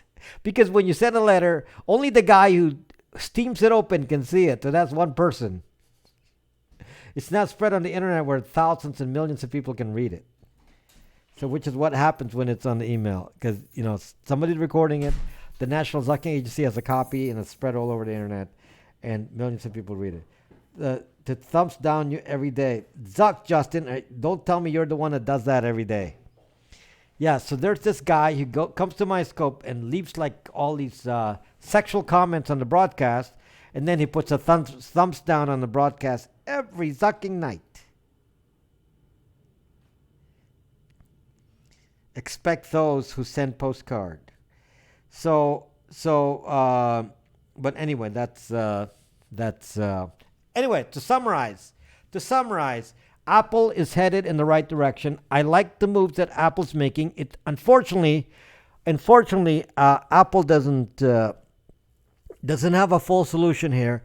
I don't think this will protect us. It just takes stuff off the liability for them for saying we're not in the data collection business because we don't collect the data. Yes, that may be. That's showing that Apple doesn't want to be a big database holder of your data. That is clear that that's what they're doing, which is a positive. However, it's not clear that they're stopping apps from collecting this data. Maybe they'll give permissions though. Maybe they'll say, okay, we'll only give apps permissions to access that preference data if you let it. There may be some good news here. We'll see what the new iPhone version does, or the new iOS version does. There may be some good news here. They may put permissions on your phone that include saying, do not reveal my preferences. If so, then I'll make a video explaining how to do it when the time comes, and then maybe we'll be a lot safer. In the meantime, I'm going to be using my BlackBerry. Thumbs down considered as an interaction positive for SEO by YouTube algorithm. They don't really care if it's thumbs down or thumbs up, but it's just irritating to me to say, you dislike my broadcast. It's like, suck. What have I ever done to you? So yeah, I mean, it's not. It's obviously, not pleasant to the, not pleasant to the receiver. Did somebody put a thumbs down already? Yep, I got my thumbs down. Okay.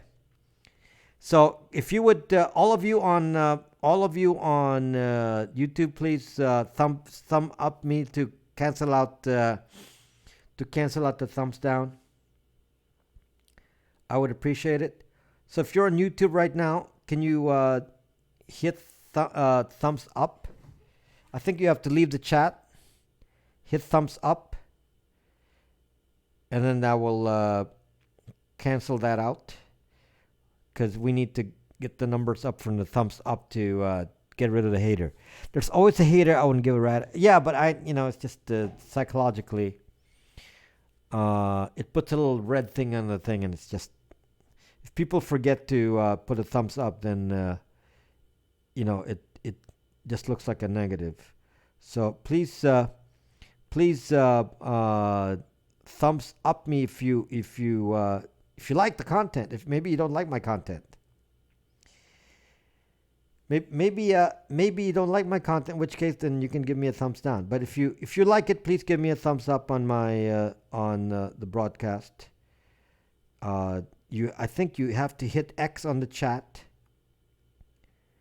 Yeah, you hit 2 thumbs down.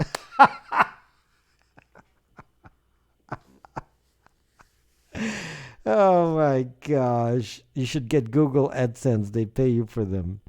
2 thumbs down. That's like, oh my gosh. Okay. It's like this getting to be a game. Okay. I got 2 thumbs down now. So everyone can please thumb it up to fight those bad guys that do, the upside is at least they're watching. Yeah. I guess if they made a comment, if they put a thumbs down, they were listening to me, right? That's what it means. So anyway, that first thumbs down was me, but I switched it to up. So now there are 2 thumbs down. So what is your explanation for that? There are now 2 thumbs down. So now, if you really think I'm doing a bad job, just say so.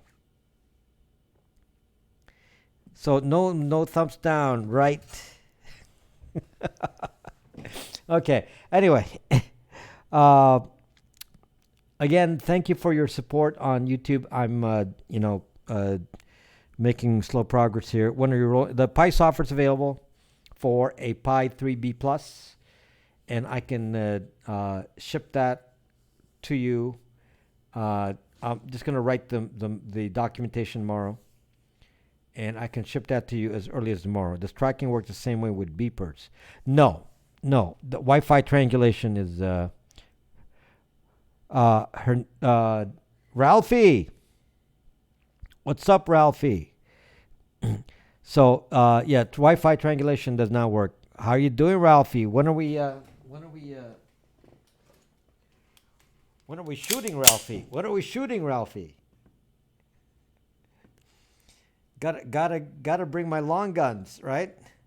Gotta bring my long guns, Ralphie. I thought we were gonna shoot in your backyard.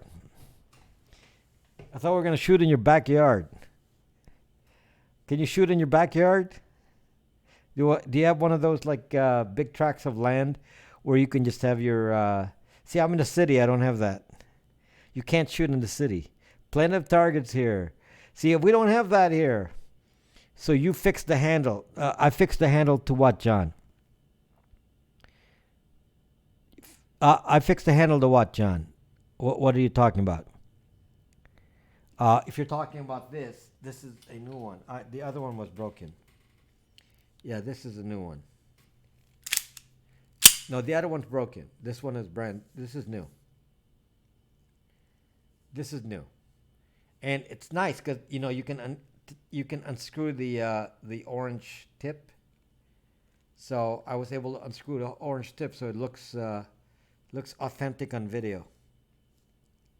Looks pretty authentic on video, right? And it actually has it has writing on it. So if you look at, there's actually, writing on it. It's like the real deal. And it is steel. It's made of steel. It's complete metal. Yeah, it's a Colt. Yeah, it's completely metal. It's pretty accurate. Can you shoot more accurate? I can shoot more accurately than the gangster. Yes. Such a stupid position to hold a gun. Okay, don't ever do that. That's pretty stupid. Okay, California compliant. Don't ever aim your gun this way. Like, if you want it like going all over the place, that's the way to do it. But this is the proper way. Firm, firm. I figure you would have gold and ivory one with engraving like Nick Cage and Face Off.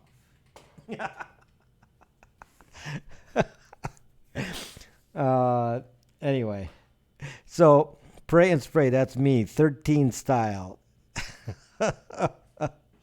So anyway, glad to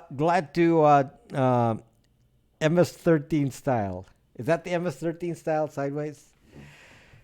That's funny. So I will not be broadcasting until Friday, and then on Thursday I have a concert. So which means I will have something to upload to YouTube as far as the concert goes on Thursday. So I have a concert with a guitar player, quartet with a guitar, and so I'm practicing very heavily for that to make sure we don't mess it up. And then I'll be back on Friday with hopefully a fun topic. And so the Raspberry Pi 3 Model B, I have the chip for it. If you are interested, I will put it on the. I will put the temporary price of $49.95 on the store. It's a temporary price. I will put it as a special price for now because I don't know what the final price will be. More likely it will be more like $79. But at the moment, I'm going to price it for $49, and because most of you already have a Tor router. For people who have a Raspberry Pi Tor router from me, you can turn it into a VPN. It's a micro SD. If you already have a Tor router from me, I sold quite a few of those. So there's a lot of you with a Tor router, and I can turn that to use Bytes VPN. You do need a Bytes VPN subscription, but it will turn the router to a VPN or Tor. You make the choice, and so you can switch back and forth. You can switch at every moment if you want. And then if visitors come to your house, they will automatically be connected to the VPN. They don't have to think about it. They will never reveal your IP address. So when visitors come to your house, you say, "This is my Wi-Fi," and the Wi-Fi they log into will go through Tor go through the VPN or Tor, and will protect your house. So your house doesn't get exposed by visitors using it. Yes, you can run. Can I run my PC through the Pi? Yeah, but you're better off just loading Bytes VPN directly on the PC. It's more inconvenient that way. It's faster to load. It's faster to just load the VPN directly on the computer. This is only for occasional use devices where it's not configured for VPN and you want to use a VPN. Well, if you have a VPN router, then you do not have to have the VPN loaded. Just use that router and you're on the VPN. Okay? And a VPN is still faster than Tor. VPN is still faster than Tor. So that's quite of an advantage to, if you're, for example, some of you have Nest devices, which I don't suggest, or Ring devices, or Internet of Things devices at your house that I tell you not to use, and you need to connect it to Wi-Fi. The problem with those devices is they connect to Wi-Fi and reveal your IP address, which means somebody will hack you and be able to identify where you are. The solution is to have them connect to a VPN router. That way, then the IP address seen from the IoT devices will be the VPN. So if you have Kodi, people who use Kodi, they're exposing their IP address as they download movies that perhaps may not be legal. You may want to pass that through a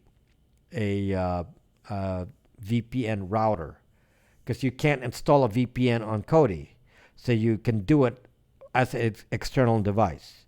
Okay, so this is a important step in kind of doing a protection of your home at various levels, and you just build up to this. For example, I'm ready now. I'm running at my house now. I'm running the VPN router. My guests now will be able to use that. One of my family members is using a Chromebook which cannot have a VPN. Now that can be on a VPN. Chromebooks are not on VPNs. You cannot put VPN on Chrome. So how do you put Chromebook on a VPN? Simple. VPN router. Okay, so if that's a new thing for you, I'm just letting you know that's a available solution. Okay, so that's available now, and it's very easy. Just stick it into your Raspberry Pi, reboot, and I will pre-configure it to your Bytes VPN subscription. You do need a Bytes VPN subscription. Okay, you do need a Bytes VPN subscription to use it. So if you already have a Bytes VPN subscription, just tell me and I'll preload it. If you do not have a Bytes VPN subscription, you have to put your credentials yourself on the Raspberry Pi, which means you have to attach a keyboard and a HDMI monitor. I don't think mesh Wi-Fi works with Tor. No, of course not. That's why you have to use a different Wi-Fi. Yeah. Bytes VPN has Tor though. So if you have Bytes VPN, you can use the mesh router, put the Bytes VPN on your devices, and that will go through Tor. So you can do that way too. Okay, this is another option. We just got mesh. So if you got mesh, Nancy, you put the VPN software. So let's say you have PIA now, right? Let's say you want to switch to Bytes VPN at some point. So if you go to Bytes VPN, you load the VPN software on your computer. You select Tor or VPN. You have a choice, and then that now goes through Tor or the VPN through your mesh router. Okay, so that you can keep your mesh router. This has nothing to do with that. Now, I do not suggest do not buy any expensive mesh router right now, folks. Do not buy any expensive mesh router right now. The reason is wait for WPA3 to come out. Wait for WPA3. Nancy, too bad you bought it now, because you may have wasted money here. WPA3 is coming out. You're within this few month zone here when it's coming out. So it's a bad time to buy it because you don't have WPA3. So what are you going to do now when WPA3 comes out? Maybe they give you an upgrade software for it. Maybe not. Okay, so don't buy any fancy hardware that cannot be upgraded. The old encryption method is flawed, Nancy. It's called WPA2. That's a current one. There's a new standard called WPA3, and Windows is releasing support for WPA3 in April, and then I presume Apple and all those guys will follow soon, in which case then all devices will use WPA3, but you don't have a WPA3 router. No, it's not yet out. You can't buy WPA3 routers yet. You cannot buy those yet. That's why I said wait. You may have to wait till the end of the year. Well, it's not luck, John. It may be, you cannot, no, it's not available. You can go to Amazon, search for WPA3. There will be none. You can't find it yet. Because Windows doesn't support it yet. They announced support for it in April. So they will support it in April. So I don't suggest that if you're going to get a brand new router, this is not the time to buy it. You live with your own router for a few more months. That's what I'm saying. For WPA3, you have to buy new routers. So if you spend $300 on your mesh, then you got to get another mesh at some point. Okay, the problem is that WPA2 is hackable. WPA3 is extremely hard to hack. That doesn't mean anything. Verizon router. That's if the routers. If you're talking about the not the Wi-Fi, we're talking Wi-Fi routers here. If you're waiting for your home, your DSL provider to give you a new router, that may take a while. Maybe next year before they do that. They'll probably not want to update all the devices. So that may be a year before they give you one that has WPA3. So just letting you know. So Windows is going to support WPA3 only in April. And there will be no devices available yet in April. It may be May before they start shipping it out. And then you have a limited set of devices that can use it because iPhones and so on cannot use WPA3 yet. So they have to get updated software. So all the software, all the OSs, the Linux, and all have to be updated with new software for WPA3. Okay, that I don't know what Plume is. That's nothing to do with this. There is no router with WPA3. There's no router with WPA3 right now, except if you make one with DDWRT, meaning if you make your own router, you can, and load your own WPA3 on it. And it's still buggy. Okay, so that's the only way right now. You can't buy a WPA3 router. Can't buy it yet. But we are looking forward to that because I certainly would want to use WPA3 in my house so then I don't have to worry about hackers. Okay? So that's so save your money. If you're thinking about some expensive router, hold off on that purchase and wait. They may release the WPA routers as early as had terrible connections. Yeah, so you may have to keep WPA2 for a while because you don't want to waste money. Okay? In the meantime, get Bytes VPN, which has nothing to do with that. Bytes VPN. Thank you for your support, guys. I mean, I'm doing this only with Bytes VPN as my way to earn money, and so I appreciate when I give you a service and hope you utilize it. I'll do a good job for you and make sure that I give you the best product. So I have Bytes VPN and then little chips to convert your Raspberry Pi 3s into VPN routers. That's the new product, and it can also turn to Tor. So those are available now. Okay? So forget about mesh and all that because that's not updated. Mesh will work with Bytes. Yeah, that doesn't have any effect. Your mesh router will work fine with Bytes VPN. That's not connected. Two separate issues. So you can use. I won't use any of your services, but if you consider donating a few bucks here and there, but I consider donating a few bucks in there. Yes, I have a Patreon account, Justin. Thank you. Whoa, now Linux